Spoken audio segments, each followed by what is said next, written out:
Hola queridos amigos, bienvenidos al episodio número 24 del podcast. Hoy comenzamos una serie, esta es la primera parte, la hemos llamado Las 4 tentaciones de Jesús. Eso quiere decir que hoy completamos 6 meses enteros del podcast y ha sido un proyecto muy especial para mí y ya hemos estudiado todo el capítulo 19 de Levítico y ahora vamos a estudiar un pasaje que está al principio del ministerio de Jesús. Cuando Jesús empieza a hacer su ministerio público, más o menos hacia los 30 años, Jesús se bautiza con su primo Juan el Bautista. Y justo después de eso, en el relato que tenemos de los evangelios en Mateo, justo después de ese hecho, viene una lucha muy fuerte de tentación entre Jesús y Satanás. Satanás quiere ver a Jesús caer y las tentaciones que Jesús enfrenta, cada una de ellas, que normalmente pensamos que son 3, pero en realidad desde mi punto de vista son 4. Al final les explico por qué. Entonces, al final no de este episodio, sino al final de la serie les explico por qué pienso que son 4. Satanás viene y le dice a Jesús constantemente y le ataca a puntos esenciales de la vida. Y yo creo que obviamente tenemos que analizar lo que significó para Jesús en su momento y por qué era tan importante hacia donde apuntaba Satanás. ¿Está bien? Pero a la luz de cómo responde Jesús a esa tentación, creo que podemos reflexionar de una forma más amplia sobre cómo nosotros enfrentamos las tentaciones y cuáles son los puntos hacia donde apunta la tentación en nuestra vida. ¿Está bien? Entonces Mateo capítulo 4, versículos 1 al 4 dice así: Luego el Espíritu llevó a Jesús al desierto para que el diablo lo sometiera a tentación. Después de ayunar 40 días y 40 noches, tuvo hambre, por supuesto. El tentador se le acercó y le propuso: Si eres el Hijo de Dios, ordena a estas piedras que se conviertan en pan. Jesús le respondió: Escrito está, no solo de pan vive el hombre, sino de toda palabra que sale de la boca de Dios. Hay varias observaciones importantes. Si eres cristiano de tiempo, seguramente has escuchado este pasaje muchas veces, pero antes de ir en piloto automático, ¿no es cierto? Como sabiendo, ya sé que me van a hablar, quiero que observes varias cosas, porque hay veces que la gente está pensando, mucha gente piensa que esta tentación de Jesús equivale a lo que vivió Adán y Eva en el huerto del Edén, ¿no es cierto? Como que ellos también enfrentaron al tentador y donde Jesús triunfa fue donde Adán y Eva fallaron. Entonces establecen conexiones por medio de Adán y Eva y de Jesús. Sin embargo, permíteme proponerte que la idea no iría desde mi punto de vista tanto con Adán y Eva, sino se conecta con Israel. La primera razón por la cual creo que podemos conectarlo con el pueblo de Israel es porque se da un número específico de cuánto tiempo duró Jesús en ayuno, y es 40 días y 40 noches. El número 40 es muy importante para los judíos porque está íntimamente relacionado con la prueba, con el juicio, está íntimamente relacionado con eventos donde Dios interviene para probar el corazón del ser humano. Ustedes se acuerdan que en el diluvio, por ejemplo, llovió durante 40 días y 40 noches. Dios estaba juzgando a la humanidad porque le habían dado la espalda y estaba probando a una persona, aprobando a una persona que era Noé, quien salió a flote. Pero el número 40 entonces también es importante porque ustedes recuerdan cuánto tiempo el pueblo de Israel vagó por el desierto. Aunque era un recorrido muchísimo más corto desde Egipto hasta la tierra prometida, el pueblo de Israel se la pasó dando vueltas por el desierto 40 años. Entonces ese número está íntimamente ligado con la prueba.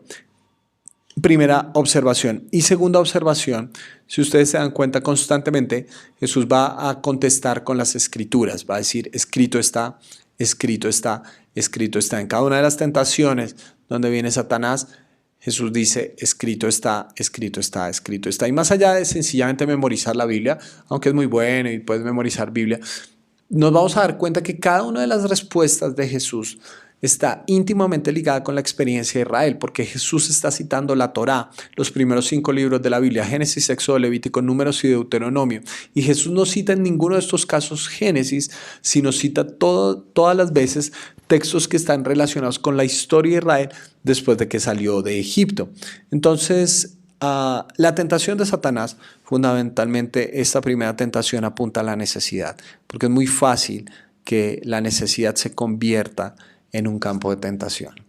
Lo que tú requieres, lo que necesitas, y vean que es una necesidad absolutamente aceptable, normal, entendible, lógica, es una necesidad genuina. 40 días sin comer, pues tiene hambre, es una necesidad legítima. Pero fácilmente esta necesidad se convierte en una tentación, porque Satanás le está pidiendo a Jesús que altere el orden de las cosas, que haga un acto de magia, ¿no es cierto? Una especie de milagro para tu propio bienestar. Convierte estas piedras en pan. Entonces nos damos cuenta que lo legítimo de un deseo o de una necesidad no es nuestro parámetro principal. A veces pensamos como, bueno, lo quiero, lo necesito, lo tengo. Hago lo que sea por tenerlo. Llámese como se llame. Llámese alimento, llámese relaciones interpersonales, llámese relaciones sexuales, llámese éxito profesional. Si es una necesidad, pues tengo que suplir esa necesidad. Pero Jesús nos cambia un poquito la perspectiva, porque el parámetro no es la necesidad, el parámetro es lo correcto. Jesús, por encima de todas las cosas, por encima de su necesidad, está queriendo hacer siempre lo correcto. A veces una de las formas como tenemos para solventar el estar a merced de nuestras necesidades, ¿cierto? Es lo correcto. A diferencia de los animales, los seres humanos tenemos conciencia. Nosotros hacemos las cosas por lo correcto o lo incorrecto, no solamente la necesidad. Los animales no es así, ¿sí? Ustedes nunca han visto a una leona deprimida porque el león se está acostando con otras. Ustedes nunca han visto eso. Ustedes nunca han visto a una elefanta reclamándole a un elefante por su poca fidelidad como macho alfa. No vemos eso, ¿sí? Porque para ellos la necesidad es procrear. Tienen en ese momento, pues, no sé, sus periodos de ovulación o lo que sea y necesitan tener sexo, punto final. Pero con los seres humanos el sexo, si bien es una necesidad, ¿cierto? Y si bien hay elementos fisiológicos, biológicos, químicos, también tiene un parámetro de hacer lo correcto. No puede ser ninguna persona, ningún violador podría justificar que no, pues yo tenía ganas y pues tocaba cubrir la necesidad. No funciona así porque somos humanos. A diferencia de los animales tenemos conciencia, por eso nuestro parámetro no puede ser siempre la necesidad, sino lo correcto. Jesús tenía hambre, es una necesidad, pero por encima de la necesidad está lo correcto, porque no se trata solamente de lo que yo siento. Jesús nos está enseñando que se trata de confiar en Dios. Y Jesús está citando un texto, no solo de pan vive el hombre, sino de toda palabra que sale de la boca de Dios. Es decir, Jesús le está dando altitud a su fe. Jesús está diciendo, sí, Satanás, tú estás hablando de pan, yo estoy hablando de lo eterno. ¿Está bien?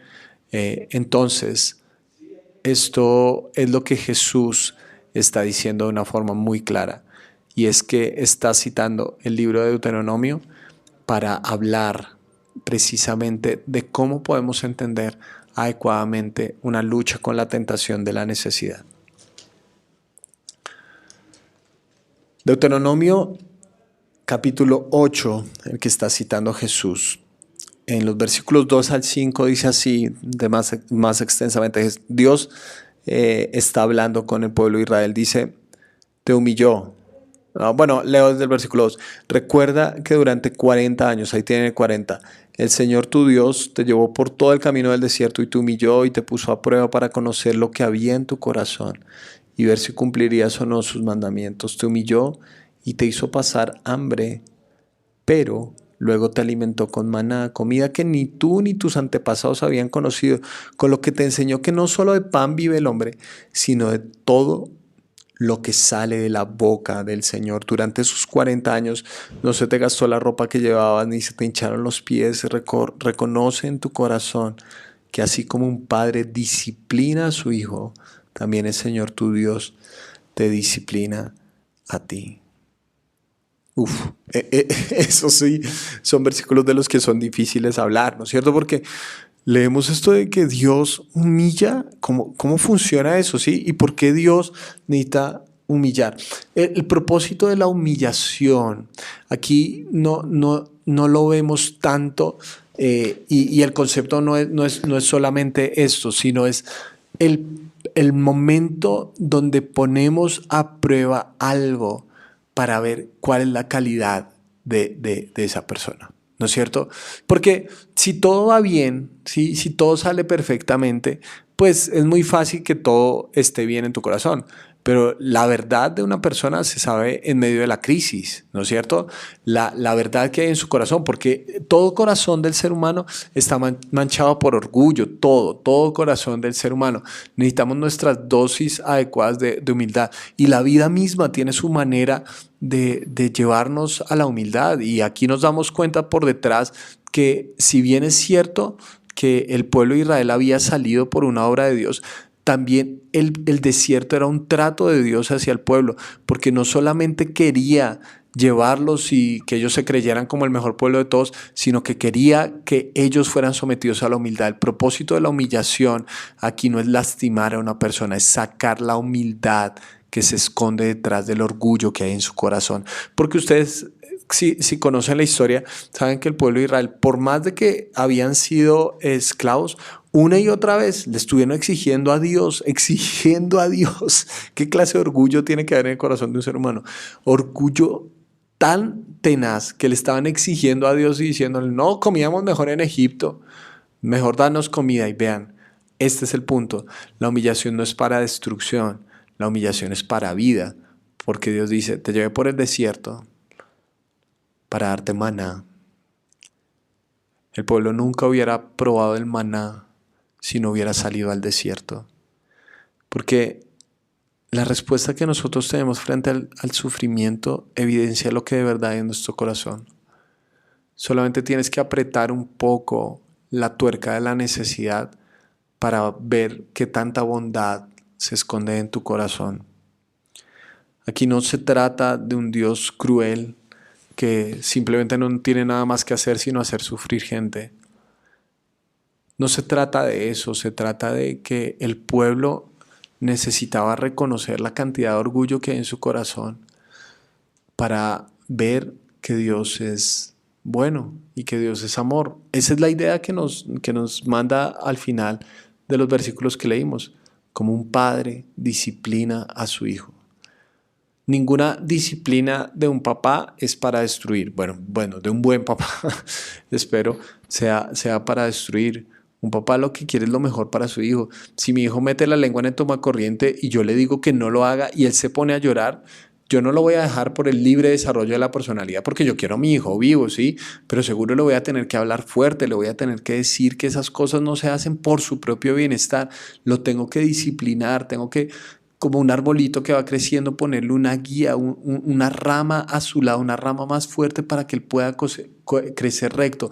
¿Por qué? Porque quiero humillar a mi hijo y me quiero sentir un déspota. No, porque lo amo con mi vida y quiero lo mejor para él. Un padre, y yo soy un padre que apenas soy un aprendiz y no soy ni siquiera la sombra más oscura de la perfección de quien es Dios. Entonces, si yo quiero lo mejor para mi hijo, ¿cuánto más un padre que es pleno amor va a querer lo mejor para sus hijos? Todas estas pruebas, ¿sí? Un hijo al que se le da todo termina por ser un hijo muy fácilmente un cretino.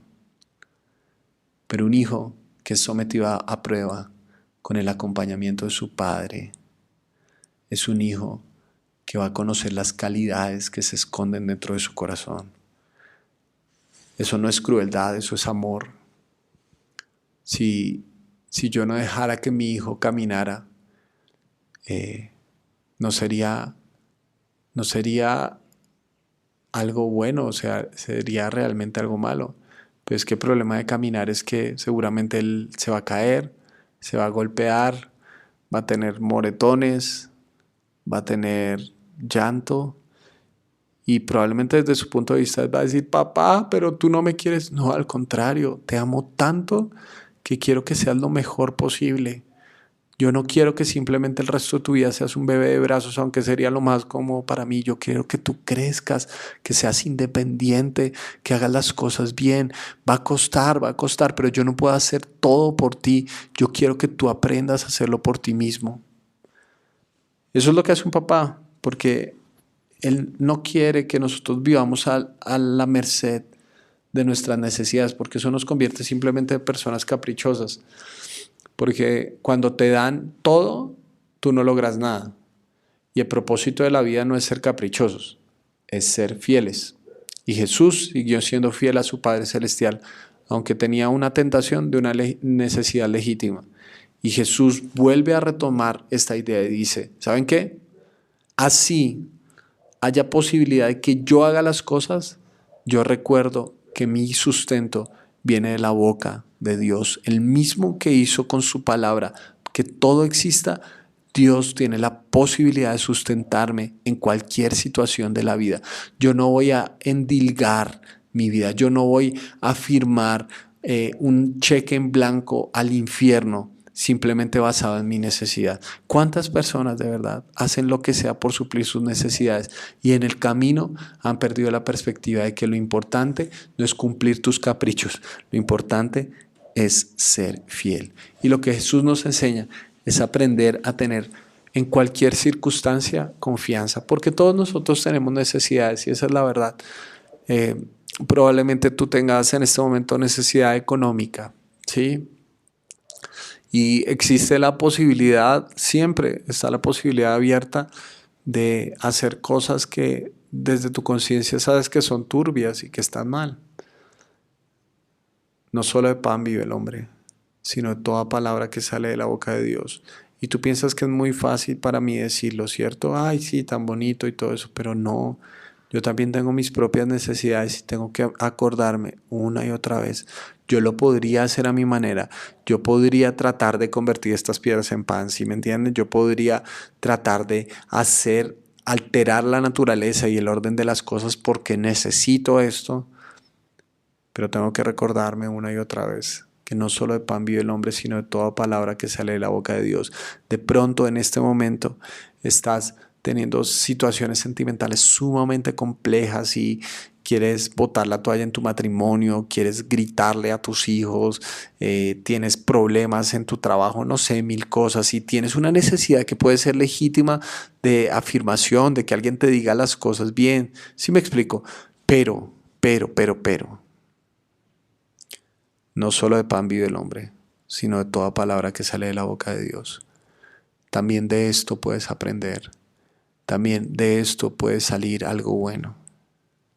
Precisamente de eso se trata la vida. El oro normalmente está aliado con metales que son de menor valor.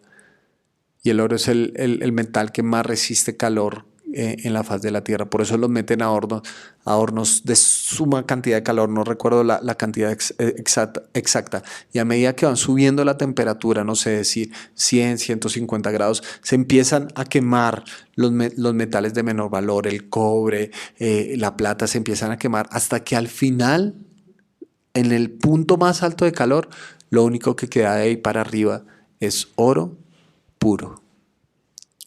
Y en este momento sencillamente tú quieres decir, no, pues ¿saben qué? Voy a cumplir mi necesidad. Aprende como nos enseña el Señor Jesús, que postergar la gratificación puede ser una manera como de nuestro corazón salga oro puro. Porque Jesús hubiera podido tomar atajos, Él tenía el poder para hacer eso, pero Él decidió tomar el camino difícil por confiar en Dios y por hacer su voluntad en cada paso del camino.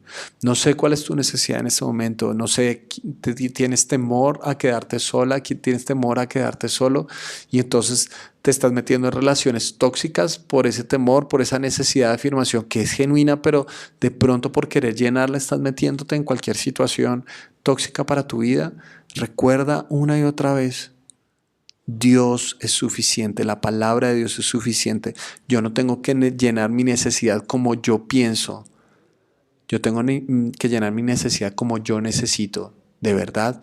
Y quien sabe eso es Dios, no Satanás. Quien inventó el pan fue Dios. Satanás simplemente quiere convertir piedras en pan. Esa es su gran jugada. No tienes que comer piedras, de verdad, no tienes que comer piedras cuando tienes la posibilidad de encontrar maná que sale de la boca de Dios. Así que creo que en esta primera tentación de Jesús aprendemos que frente a la necesidad genuina que tengamos, debemos aprender a tener confianza, que por más doloroso que sea la situación, Dios sabe sacar lo mejor de cada circunstancia que enfrentemos.